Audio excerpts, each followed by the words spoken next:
Hi everyone, I thought I would show up today and talk to you about a practice that I just started, I don't know, 6 or 7 weeks ago, that has revolutionized the way that I approach my work. So let's get right to it. I learned about this in a class that I took by Louise Fletcher. She's a British artist, she's fantastic, you should check out her work. But it was just an exercise that she had us do to loosen up, to paint quickly, to not think too much, and to enjoy the process. That's where I started it.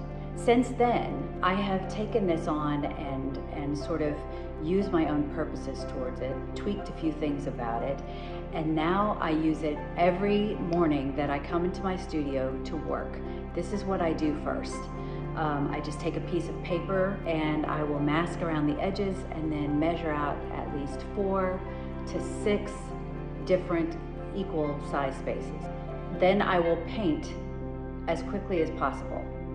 I'm going to start with this sort of abstract feature and then wait for things to emerge. I will wait until maybe I see it that looks like a bit like a tree line, or that looks a bit like a fence or a rock formation, and I go with what has emerged, as opposed to, and this is how I used to think, planning out how I was going to do it and then try to materialize something that I was seeing in my mind. Now, there's still nothing wrong with that at all, but this new way of painting and approaching my work has revolutionized it because it puts me in a whole different mindset. Now, it is much more about waiting for the work to show me what comes next. And believe it or not, for artists, this is actually not something that comes naturally to most of us. Most of us are thinking things like, I'm not gonna do 70 paintings, waste materials, and waste time. But the creative nature does not work that way. The basic foundation of being an artist, really, of an artist of any sort, is exploration. It's discovery.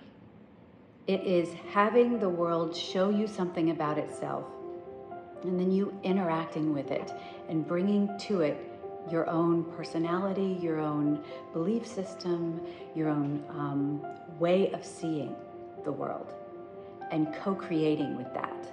Well, this exercise has really opened that up for me and shown me in a big way how I want to approach my work. If I'm not interested, if I'm not energized, how can I ever ask anyone else to be interested or energized? There is something about this that has reminded me that that's why I started this in the first place. So I'll tell you a little bit about it.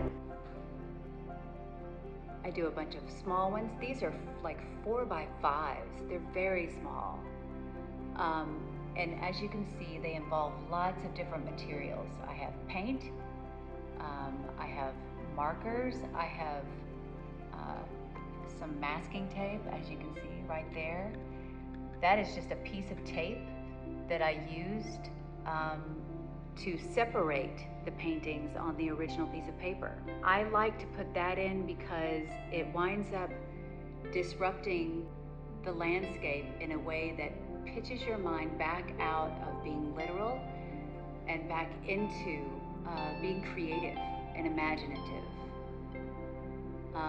So I'm very interested in writing that line between being realistic, being representational, and also exploring and finding a new way to say the same things. I'm less interested in being accurate. Like, I love these clouds right here. They definitely have the feel of storm clouds, but I love the colors that I used. I love how they don't look. They're not meant to be accurate. They're meant to be emotionally accurate. And I'll use bright pieces of collage, like that blue right there and the polka dot piece right there. Those are all collage pieces. And the whole point is to gather things. I will look at each one of these and say, what do I love about what happened here? What do I want to bring forward? What do I want to leave behind? What do I want to explore further? Creativity is something that you explore. It's not a math formula. And I'm so grateful for this reminder that I've had. I really love the sky in this one. So thank you so much. If you've made it this far, thank you so much for listening to me ramble on about how much I love finding things that open up spaces for me in myself, in relationship to my art. And I hope that in some way it speaks to you and your own creativity in your life. This one for me, thinking in this way, being free with materials and free with my time and using it this way has shown me that being practical all the time leads to very stiff decisions and actions. And that's the opposite of the way I want my work to feel. So thank you so much for going with me on this little journey, and I hope that you continue to tune in because I plan on talking a lot more about the artistic process. Have a great day.